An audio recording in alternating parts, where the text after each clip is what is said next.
Good morning, viewers and listeners of Concerned Citizens Media.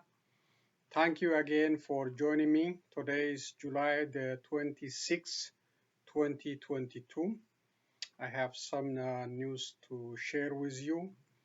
Uh, I will start with OSFNA, Oromo Sport Federation of North America, uh, uh, a closing tournament, which is carried out in Minneapolis, Minnesota. I will say some points on that one. This is very entertaining soccer tournament plus other activities, basketball, marathon, running competition, plus cultural show, uh, different clothing, Oromo cultural clothing, food items, and uh, other entertainment. Plus also protests, uh, you know, uh, to be the voice for the voiceless affected in Oromia under Abiy Ahmed leadership. So there was also protest uh, carried out, even though the number that much unsatisfactory. Also fundraising. Fundraising was also conducted, especially for Wallo Oromos who are enclosed, who are encircled by different groups, by Fano and Amara militia, and they have no protection from regional government plus from the federal government. So uh, the sport fans contributed a great amount of money for this cause, for Wallo's challenge. They are very in a very dire situation, no protection at all. They are bleeding and dying every day under the current circumstances. They are encircled by Fano, Amara militia, also in coordination with the federal and the regional government. So they are in a very, very tough situation. That's why the sport fans contributed a great amount of money for this Wallo fundraising. The other very important activity carried out at this Oromo Sport Federation of North America week is the recognition. The recognition was given to Ole Army Chief General Driba Kumsa or Jalmarro, plus those who are fighting with him for the Oromos movement, the Oromos freedom. So a great recognition and a celebration, a stand innovation for him, plus a recognition certificate for Jalmarro and those who are sacrificing and fighting for Oromo causes, and those also already gave their lives for Oromo's freedom. And also Bakala Garba and Johar Mohammed also got recognition for their movement, for Oromo's struggle. So these are the most important activities in addition to the music concerts and other meetings and different sport activities. This is a yearly event every year, mostly in Minnesota. And the final two teams, Madda Walabu and Burkitu, showed a great, interesting match, very tough one, but finally Madawalebu of Washington, Seattle, Washington, defeated Burkitu 4-3 and became the 2022 OSFNA soccer tournament champion. So that's very interesting about this tournament. And let's see other news. Thank you again for joining me. Let's start with a couple of reading, and I have a couple of videos at the end. The first one is United Nations rights experts arrive in Addis Ababa or Ethiopia. If you remember Ethiopia, when this was announced in the United Nations, Ethiopia refused to cooperate. Still sending some signal to deny them, but now they have no choice. Abiy Ahmed has no choice. He got to accept them. So they are now try to do their investigation all about all the human rights violations, rape, extrajudicial killings, other crimes. They have the opportunity to investigate.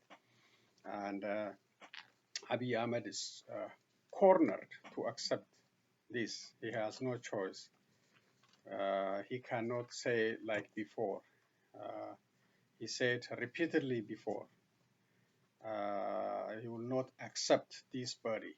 The investigation is already carried out, so we don't need this team to come to Ethiopia and investigate. But that is now is changed.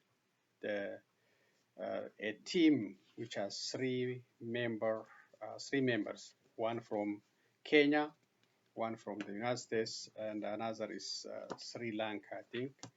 So they are now in Ethiopia to conduct their investigation. Let's read.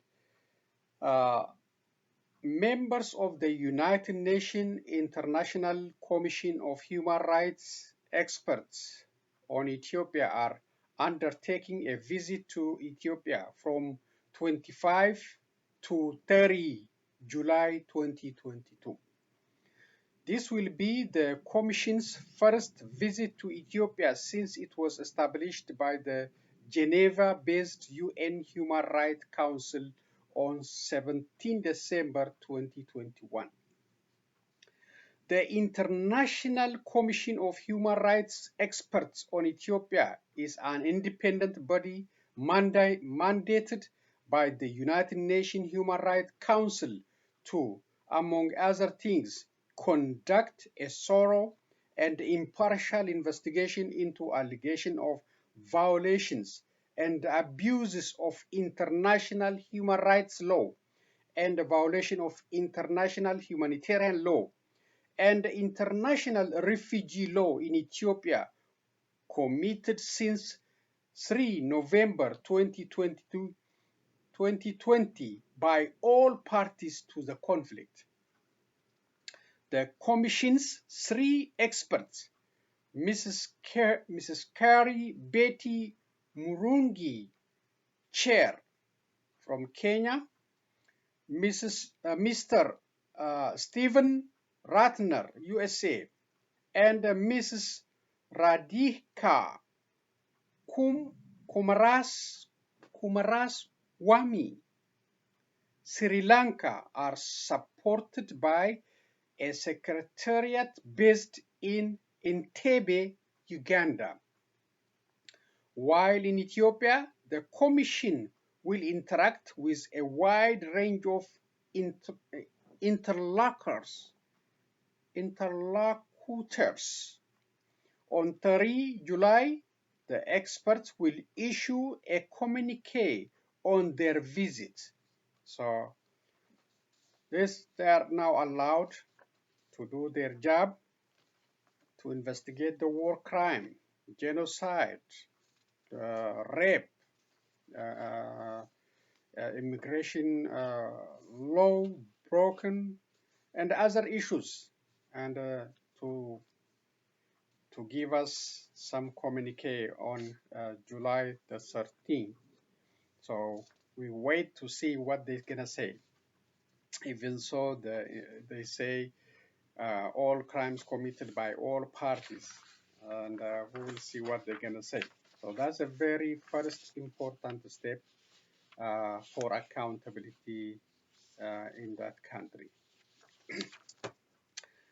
This one is about U.S. Horn Envoy, U.S. Special Envoy visit to Ethiopia, Kenya, UAE. Ambassador Mike Hammer, U.S. Special Envoy for the Horn of Africa, is due to arrive in Ethiopia for his second visit since he assumed the position on 1 June. The ambassador tour between July 24 to August 1 will include Egypt, the United Arab Emirates, and Ethiopia, according to the State Department. He was in Ethiopia in the week of 11 June when he met with Deputy Prime Minister and the Minister of Foreign Affairs, Demeke Mekonnen.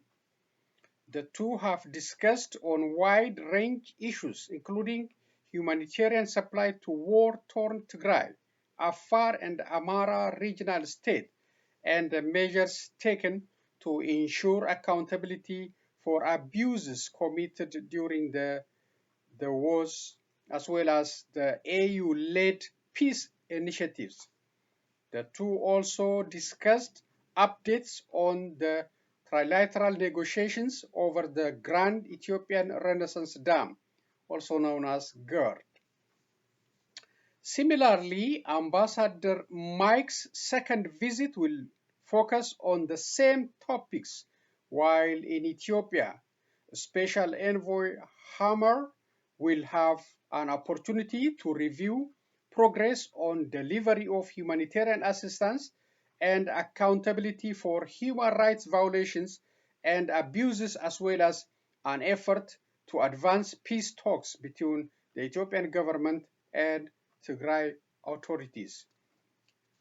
Recently, the ruling party, Prosperity Party PP, and the Tigray People's Liberation Front, TPLF, the party administering the Tigray regional state, each announced forming a negotiation committee team in an effort to bring the 20-month-old civil war to a peaceful end.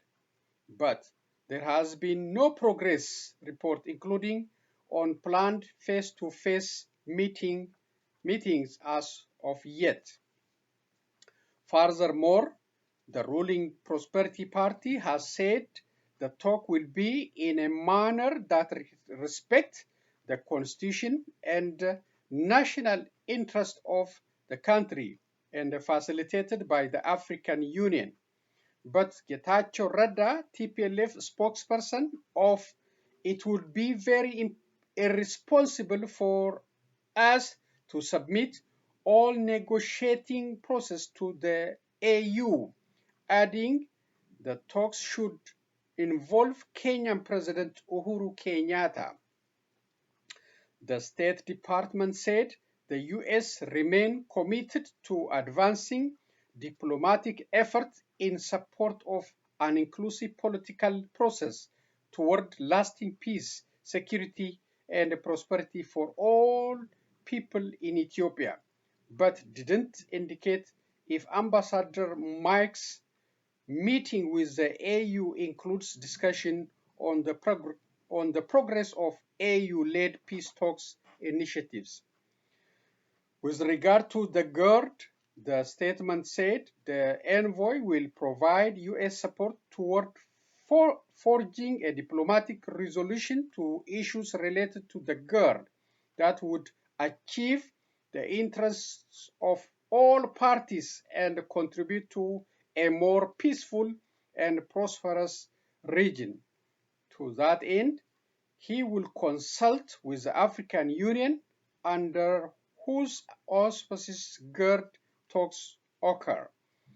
In mid-July, President Biden met with Egypt's President Abdel Fattah al-Sisi in Jeddah, Saudi Arabia, and reiterated U.S. support for Egypt's water security and to forging a diplomatic resolution that would achieve the interests of all parties and contribute to a more peaceful and prosperous region.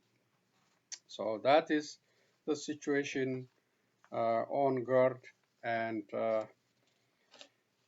this envoy's visit to three countries, Ethiopia, Egypt, and the United Arab Emirates, is a very tough one. I hope he will be successful. Credit for these two stories at this standard. This is about Russia's foreign minister visit to Africa. So Russia and some African countries are now forming close relationship because Russia is facing tough situation with the Western world. Russia's Lavrov called Africa in quest for more non-Western friends. Russian Foreign Minister Sergei Lavrov visited Congo Republic on Monday, the second leg of an African tour aimed at strengthening Moscow's ties with a continent that has refused to join Western condemnation and sanction over the Russian invasion of Ukraine. African countries, which have a tangled legacy of relations with the West and the former Soviet Union, have largely avoided taking sides over the war in Ukraine. Many import Russian grains and increasingly energy too, but they also buy Ukrainian grain and benefit from Western aid flows and trade ties. Africa is also being courted by the West this week, with French President Emmanuel Macron due to visit Cameroon, Benin, and Guinea-Bissau, and the U.S. Special Envoy for the Horn of Africa, Mike Hammer, on his way to Egypt and Ethiopia. Lavrov has already visited Egypt and will head from Congo to Uganda, then Ethiopia, where African Union diplomats said he had invited ambassadors from several member states to a private meeting on Wednesday, dismaying Western donors. The spokesperson for the AU, which is based in Addis Ababa, and for the Ethiopian Foreign Affairs Ministry, didn't respond to requests for comment. In a column published in newspaper in the four countries included in his tour, Lavrov praised Africa for resisting what he called Western attempts to impose a unipolar world order. We appreciate the considered African position as to the situation in and around Ukraine, he wrote in the column, adding that African countries had come under unprecedented Western pressure to join the sanction. Balancing act. In Congo Republic, a small oil-producing former French colony north of the much larger Democratic Republic of Congo, Lavrov visited President Denis Sassou Nguesso, who has been in power since 1979, with a 5-year gap from 1992 to 1997. In a statement, Lavrov's spokesman said this was the first visit by a Russian or Soviet foreign affairs minister to the country. She said friendly ties dated back to the Soviet era and that 8,000 Congolese citizens had studied in Russia. Sarah Biret, head of Kampala-based campaign group, the Center for Constitutional Governance, said Museveni, who has been in power for 36 years, was increasingly keep on Russia because it didn't question his government's record. Uganda has strong alliance with the West, but they are beginning to question his democratic credentials. So Museveni is now running to Russia, which does not query his human rights or democracy record, she said. That's right. Yeah. Museveni's son, Muhoozi Kainerugaba, an army general widely seen as being groomed to succeed his father, praised Russia on social media shortly after President Vladimir Putin ordered his forces into Ukraine on February 24. The majority of mankind that are non-white support Russia's stand in Ukraine. Putin is absolutely right, he wrote. Uganda's state broadcaster said it would carry news bulletins from Russia state-funded channel RT twice a day under a new memorandum of understanding signed with Moscow. Uganda is among several nations in East Africa suffering from food shortage due to the region's worst droughts in 4 years, plus soaring inflation fueled by the crisis in Ukraine. Western powers have blamed Russia for the crisis, and last week the United States announced a $1.3 billion package to help tackle hunger in the region. Russia blames Western sanctions for grain supply problems. Credit for this, Reuters. So that's a game. That's a game. Russia, for now, doesn't care about democracy, freedom in Africa. So African leaders, they enjoy a leader's visit with this kind of approach. They want to stay in power as long as they want. They don't want accountability for the crimes. For example, in Ethiopia, many crimes committed under Prime Minister Abiy Ahmed. So Prime Minister Abiy Ahmed and his team prefer Russia, to deal with Russia and to deal with China and to deal with North Korea, and instead of dealing with the Western world, because there is a demand on Western world to respect human rights, freedom of expression, and law and order. That's why the African countries now, they are, approaching Russia, China, and other countries that don't want to ask any question. So we will see. Thank you. That's the end of reading, and I have a couple of videos to share with you and end today's presentation.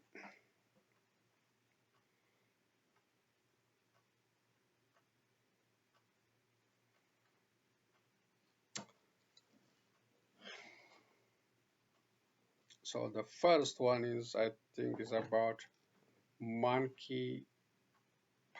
This is a serious outbreak happening around the world, including the United States. Then I have one on California fire, another one on Myanmar execution. This brutal government killing 4 or more pro-democracy activists. Let's listen.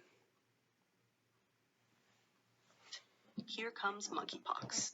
On Saturday, the head of the World Health Organization declared the virus, which is endemic to Central Africa and has infected more than 16,000 people in 75 countries, a public health emergency of international concern. Monkeypox arrived in the U.S. in mid-May, and there are now about 3,000 cases here. The health organizations previously declared emergencies were for the COVID-19 pandemic, the 2014 Ebola outbreak in West Africa, and the Zika virus that hit Latin America in 2016. The White House's top pandemic coordinator says the U.S. is ready. We're going to continue working on increasing access to testing, vaccines, and treatments, and making sure that Americans understand what risks and challenges this virus faces and what the administration is doing to respond to it. Symptoms resemble the flu, plus a rash that looks like pimples or blisters. But doctors say this is not a pandemic in the making. Unlike COVID-19, monkeypox is only spread through close contact and has a developed vaccine. The Biden administration says it hopes to have access to more than 6.9 million vaccine doses by mid-2023, and that health departments are offering more than 1.7 million courses of treatment for free. Dr. Jha said the administration is also looking to accelerate a global response, though he did not provide specifics in response to VOA's question. We continue to have strong partnerships with multiple countries around building up laboratory capacity, that same testing capacity we're talking about here in the United States. It's really essential that other countries have that as well. We're continuing that work. This outbreak obviously now is in many, many other countries as well, and so we're in constant conversations with our European colleagues, with colleagues in other parts of the world. I think this public health emergency declaration will also further galvanize global response. Doctors say it doesn't matter what this outbreak is called. What's imperative is that health systems stop this disease, which actually originates in rodents, not monkeys. Doctors have advised proactive global vaccination campaigns. So far, the bulk of American and European cases are among men who have sex with men, which has added stigma to the challenge of stopping the virus. If the U.S. government wants to be serious about controlling monkeypox, they have to find a way to control it at the source. And that will require vaccinating individuals in endemic countries much more broadly than has been done in the past. And I think that's a legitimate action to take at this point. But as the Biden administration knows, viruses are wily foes. Just last Thursday, coronavirus invaded a new host, the president. He said Monday that he's improving and has been working in isolation. I'm feeling better every day. I still have a little bit of a sore throat and a little bit of a cough, but it's changing significantly. It's now up in the upper part of my throat. Actually, it's more around my nose than anywhere else. And but they tell me that's par for the course. And I think I'm on my way to full total recovery, God willing. He added that he hopes to return to work in person by the end of the week. Anita Powell, VOA News, the White House.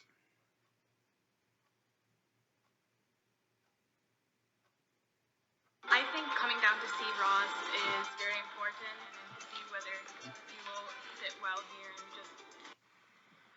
The destructive wildfire is burning everything in its path. Thousands of firefighters are on the ground, but the flames are spreading fast.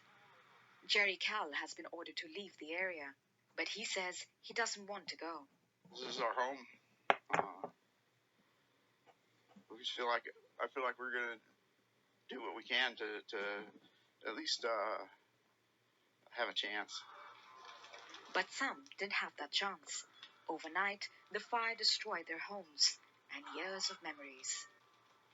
I have, from my grandmother, the Lord's Supper she hand crocheted. From the 1934 World's Fair in New York. It means I hang that above my bed. I saved the papers and I saved that. The state's worst drought in decades and an intense summer heat are fueling the flames racing through a largely dry land. It's really heartbreaking because it's been year after year, and just to think about the entire state here and everywhere else, and there's been so many fires and so many homes. The cause of this fire is still being investigated, but scientists say it's climate change that's made wildfires in California more common and unpredictable. Priyanka Gupta, Al Jazeera. Okay, one more video. I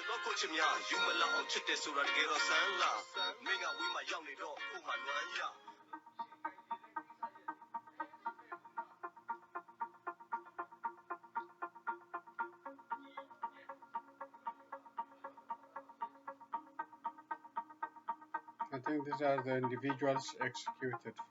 The junta shouldn't do this, and it should not happen. This is like the junta officially challenging the public. This act will make people wake up and become interested in politics again. Our people should not just be mourning on social media, but also acting individually to do what they can to speed up the fight against the junta, and we will take revenge.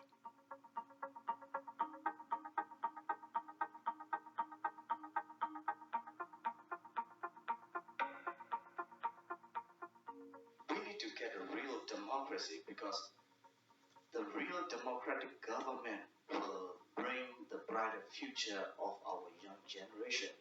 That's why we keep on pushing.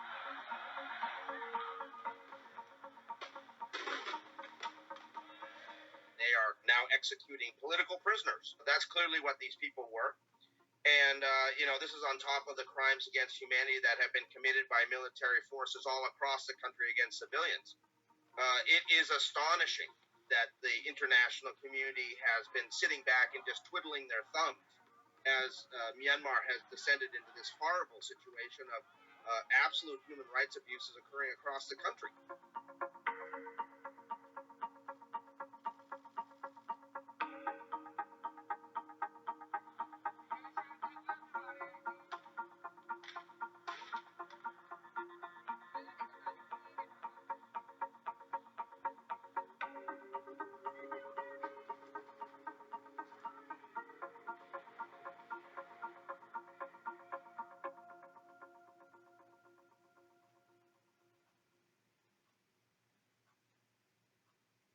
Okay, so that is Mymar, or also known as Burma, executed at least 4 pro-democracy activists today. So it's horrible. These people have been fighting against the junta for many months, but no solution yet. So the junta, the military, executing them so they can silence the movement. The US President Joe Biden getting COVID-19 is another indication that we are not out of woods yet. We have to be cautious, even though everywhere is open. That doesn't mean COVID is out. COVID is still around.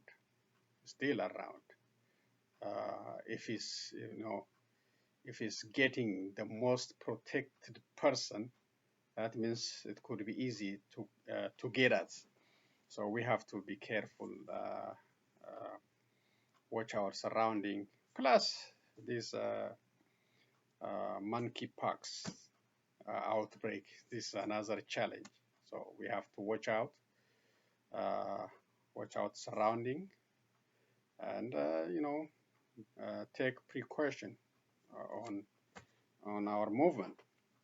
So that's all I'm gonna say for today. I appreciate the Oromo diaspora community for standing up, for being the voice for the voiceless Oromos, and for just giving recognition for the freedom fighters, helping the Wallo Oromos, protesting and renewing their commitment to be united, to be strong again, to continue their movement until Oromia is free from tyrant, until the Oromo people are free from what they are suffering from. So they have to, continue to engage through protests, through talking to the senators, congressmen, talking to the White House, European Union, international other human rights organization.